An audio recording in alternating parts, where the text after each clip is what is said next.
Hello friends, welcome to Vintech education. पिछली class में हमने समझा था कि डॉट नेट क्या होता है और डॉट नेट फ्रेमवर्क कैसे काम करता है, इस चीज को हमने समझा था। आज की इस क्लास में हम समझने वाले हैं कि डॉट नेट के कौन कौन से कंपोनेंट होते हैं और वो क्यों इंपॉर्टेंट है। तो डॉट नेट का जो पहला कंपोनेंट है वो है CLR, जिसको बोलते हैं क्या, क्लास लैंग्वेज रन टाइम। ये क्या है, क्लास लैंग्वेज रन टाइम। अभी इसके बारे में हम लोग आगे डिस्कस करने वाले हैं कि ये क्लास लैंग्वेज रन टाइम क्या होता है।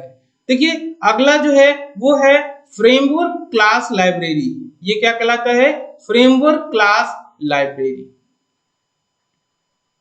ये है कोर लैंग्वेज। इसके क्या क्या है, इसके दो कोर लैंग्वेज माने जाते हैं। पहला है ASP.NET और दूसरा है C#। तीसरा अगला जो पार्ट है अदर मॉड्यूल्स, इसमें इसके दो मॉड्यूल होते हैं। पहला होता है ADO.NET और इसके बाद दूसरा जो होता है वो होता है विंडोज फॉर्म। विंडोज फॉर्म, ये इसके दो कंपोनेंट होते हैं।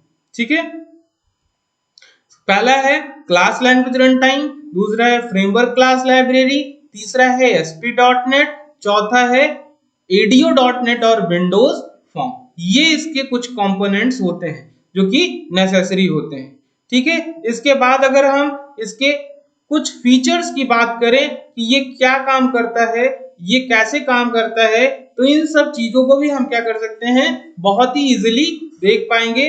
देखिए, ये क्या है, एक तरह का एग्जीक्यूशन इंजन है। ये एक तरह का एग्जीक्यूशन इंजन होता है। एग्जीक्यूशन इंजन का क्या मतलब है कि आपने कोई कोड लिखा, वो कोड कैसे रन करेगा उसके लिए एक तरह का ये इंजन है। इंजन कहने का मतलब क्या है, वो उसको चलाता है। कोड कैसे एग्जीक्यूट होगा ये कौन डिसाइड करेगा, आपका CLR डिसाइड करता है। ये काम CLR का है।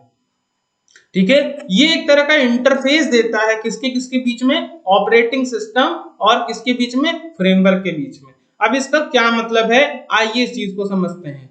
जो हमारा ऑपरेटिंग सिस्टम होता है, ये सिक्योरिटी की वजह से इसको कोई जो सॉफ्टवेयर आप देखते हो, जैसे गूगल क्रोम हुआ या कोई भी सॉफ्टवेयर होता है, ये आप जब इंस्टॉल करते होगे तो देखते होगे ये परमिशन मांगता है इंस्टॉल होने के लिए। या आप अपने फोन में कोई भी चीज इंस्टॉल करते हो तो देखते हो परमिशन मांगता है ना।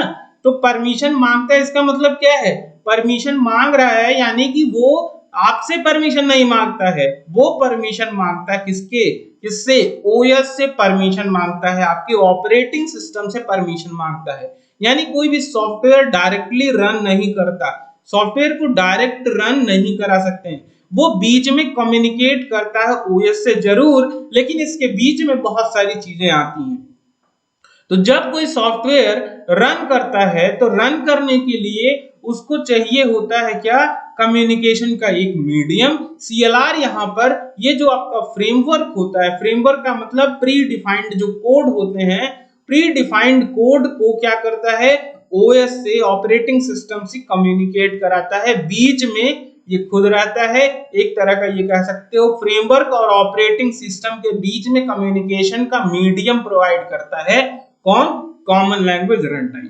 ठीक है, कॉमन लैंग्वेज रन टाइम का ये बेसिक काम है। इसके बाद इसके कॉमन लैंग्वेज रन टाइम के भी कुछ कंपोनेंट होते हैं। जैसे पहला इसका जो कंपोनेंट है वो है बेस क्लास। अब ये बेस क्लास क्या भला है, आइए इस चीज को समझते हैं। तो जो बेस क्लास होती है, बेस क्लास का मतलब क्या है, बेस क्लास का मतलब पहले से जो कोड लिखा हुआ है, जैसे जिन कोड की वजह से, जैसे ये क्लास है, ठीक, ये क्लास है, इस क्लास का आप क्या करोगे, आप अपने प्रोग्राम में यूज करना चाह रहे हो। अब ये क्लास क्या होती है इसके बारे में हम आगे डिस्कस करेंगे, बस अभी इतना ही समझिए। यानी कि ये आप कह सकते हो कि प्री डिफाइंड कोड बोल सकते हो, कि कोई प्री डिफाइंड कोड है जिसको आप जब कोड लिख रहे हो तो उसमें यूज करना ही पड़ेगा। कुछ ऐसी चीजें होती हैं कि इन क्लास को पहले आपको इसमें यूज करना ही पड़ेगा, तब आप यूज कर पाओगे, अपने प्रोग्राम को लिख पाओगे। तो ये क्या कहलाता है, ये आपका कहलाता है बेस क्लास। बेस क्लास का मतलब कि बिना इस क्लास के आप अपना प्रोग्राम नहीं लिख सकते हैं, यही क्या है, इसमें बेस क्लास कहलाता है। बेस क्लास के बाद इसके कुछ चीजें हैं, इसके कुछ फीचर्स हैं, इसके थ्रू डॉट नेट की वजह से हमको कुछ काम आसान हो जाते हैं, जिनको हमको मैन्युअली करना पड़ता था वो काम मैन्युअली अब नहीं करना पड़ेगा। पहला क्या है, थ्रेड सपोर्ट। थ्रेड सपोर्ट का क्या मतलब है? थ्रेड सपोर्ट का मतलब है कि आपके पास मल्टीपल मॉड्यूल्स होंगे। एक मॉड्यूल्स का क्या मतलब है, मान लीजिए आपने एक वेबसाइट बनाई, उसमें एक लॉगिन पेज होगा, एक साइन अप पेज होगा, वहां पे हो सकता है कुछ फोटोज हो, इमेजेस लगी हो, कुछ टेक्स्ट हो, तो उन सबको आपस में क्या कर रहा है, कंबाइन करना पड़ेगा ना। ये डिफरेंट डिफरेंट मॉड्यूल है। मॉड्यूल यहाँ पर वो नहीं है जो हम यहाँ पे वेबसाइट के बारे में बता रहे हैं, मॉड्यूल यहाँ पे अलग होंगे, उसको हम डिस्कस करेंगे आगे की क्लासेस में। बस आपको समझाने के लिए मैंने बताया कि डिफरेंट डिफरेंट पार्ट्स को हम क्या करते हैं, कंबाइन करते हैं। ये क्या होते हैं, थ्रेड के फॉर्म में अलग अलग होते हैं। आप थ्रेड जानते हो ना, थ्रेड एक दूसरे से कैसे लिंक्ड होते हैं, वैसे ये सारे मॉड्यूल आपस में क्या होते हैं, एक दूसरे से जैसे लिंक होना है, किस तरह से लिंक होना है, उसकी जो डिपेंडेंसी होगी वो क्रिएट करने का काम किसका है, कॉमन लैंग्वेज रन टाइम का। ये कॉमन लैंग्वेज रन टाइम क्या करेगा, उन डिपेंडेंसी को प्रिपेयर करके आपको दे देगा। इसके बाद है आपका एक्सेप्शन। एक्सेप्शन क्या होता है, आइए इसको भी समझ लेते हैं। तो एक्सेप्शन जो होता है, ये क्या होता है, बेसिकली आप मान लो कि कोई सॉफ्टवेयर बनाए, आपका देखते हो अधिकतर आप जब सॉफ्टवेयर बना इंस्टॉल करते हो तो इंस्टॉल करते समय बहुत सारी एरर आती है। वो एरर किस तरह की एरर होती है, वो जो एरर है वो आपकी एक्सेप्शन एरर होती है। वो क्या कहलाता है, एक्सेप्शनल एरर। तो एक्सेप्शन देने वाला काम CLR करता है। एक्सेप्शन हैंडलिंग इसके पास ये प्रॉपर्टी होती है कि एक्सेप्शन को ये क्या कर सकता है, हैंडल कर सकता है, यानी कौन सा एक्सेप्शन है ये इसको डिफाइन करने का काम करता है। ठीक है, तो एक्सेप्शन हैंडलिंग इसके थ्रू बहुत ही आसान हो जाता है। फिर इसके बाद अगला जो पार्ट है आपका वो है टाइप चेकर। टाइप चेकर क्या करता है, टाइप चेकर बेसिकली आपका कुछ इस तरह से काम करता है। मान लीजिए आपने एक सॉफ्टवेयर बनाया, एक सॉफ्टवेयर के बाद उसमें कुछ अपडेट आएंगे, हो सकता है कोई कमी हो, उस कमी का आप सुधार करोगे, सुधार करने के बाद वो एक अपडेटेड वर्जन होगा, उसको आप अपने सिस्टम में फिर से इंस्टॉल करना चाहोगे। तो देखिए जो आपने पहला सॉफ्टवेयर बनाया उसका वर्जन मान लीजिए V1 है, दूसरा सॉफ्टवेयर बनाया उसका भी आपने वर्जन V1 रख दिया। आप क्या करोगे, आप एक ही सिस्टम में दोनों चीजें इंस्टॉल करोगे, तो वर्जन को मैच कराना ये काम किसका है, CLR का है। CLR क्या कर देता है, इसके वर्जन को मैच करा देता है। ठीक है, वर्जन इसका जो क्या होता है, इसके वर्जन को आपस में अटैच करने का काम किसका होता है, टाइप चेकर का। इसके बाद इसका जो अगला कंपोनेंट है वो है डिबगिंग। डिबगिंग क्या होता है, आपने एक तरह का कोड लिखा, आपने एक सॉफ्टवेयर बनाया या एक प्रोग्राम लिखा, तो सॉफ्टवेयर या प्रोग्राम आपने लिखा, तो क्या होगा, उसकी जो कमियां हैं, उसके जो एरर्स हैं, उसको आप क्या करोगे, फाइंड आउट करोगे। उसके एरर को क्या करोगे, फाइंड आउट करोगे। तो जब आप एरर वहां पे फाइंड आउट करोगे, उसमें एरर को ढूंढोगे, तो ये क्या कहलाता है, वहां पे आपको ये जो कोड, आपको कोड में जो एरर्स मिलती है और ये जो प्रोसेस कर रहे हो, तो ढूंढने वाला काम, एरर को ढूंढने का जो काम कर रहे हो, यही कहलाता है, डिबगिंग कहलाता है। ठीक है, और किसी भी प्रोग्राम में एरर को ढूंढना क्या कहलाता है, प्रोग्राम में से एरर को ढूंढना आपका डिबगिंग कहलाता है। और इसको करता कौन है, डिबगर। डिबगर कोई इंसान होता है क्या, नहीं, डिबगर इंसान नहीं। डिबगर क्या होता है, एक तरह का आपका पहले से डिफाइंड एक तरह का सॉफ्टवेयर या प्रोग्राम आप कह सकते हो। ठीक, इसके बाद इसका जो और इंपॉर्टेंट इसके जो टास्क हैं वो क्या है, इसका जो और इंपॉर्टेंट टास्क है आइए उसको भी समझ लेते हैं।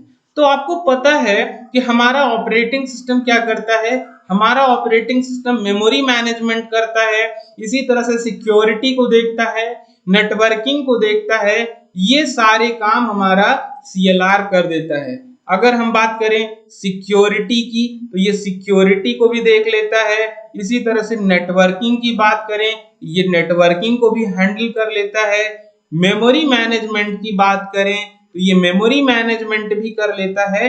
लेकिन ये सारी चीजें होती किसके थ्रू होती हैं, ये सारी चीजें होती हैं CLR के थ्रू। CLR क्या करता है, सिक्योरिटी में कौन सा लेयर यूज करना है, नेटवर्किंग में क्या क्या चीजें लगेंगी, मेमोरी मैनेजमेंट की बात करें तो मेमोरी का कितना स्पेस ऑक्युपाई होगा, ये सारी चीजें आपका कौन करता है। मान लीजिए 20 GB चाहिए तो ये डिसाइड कौन करके रखेगा पहले से ही, CLR। CLR का जो सबसे मोस्ट इंपॉर्टेंट पार्ट है वो है, मैं आपको बता रहा हूं, मान लीजिए आपने लिखा कोई कोड VB.NET में लिखा, विजुअल बेसिक में मान लीजिए कोई प्रोग्राम आपने लिखा, ये दूसरी प्रोग्रामिंग लैंग्वेज है। फिर आपने क्या करा, C#.NET में एक प्रोग्राम लिखा, एक आपने क्या करा यहां पर इसी तरह से आपने मान लीजिए J# में प्रोग्राम लिखा, J# में प्रोग्राम लिखा। अब आप इस तरह की डिफरेंट लैंग्वेजेस में आप क्या कर रहे हो, प्रोग्राम लिख रहे हो।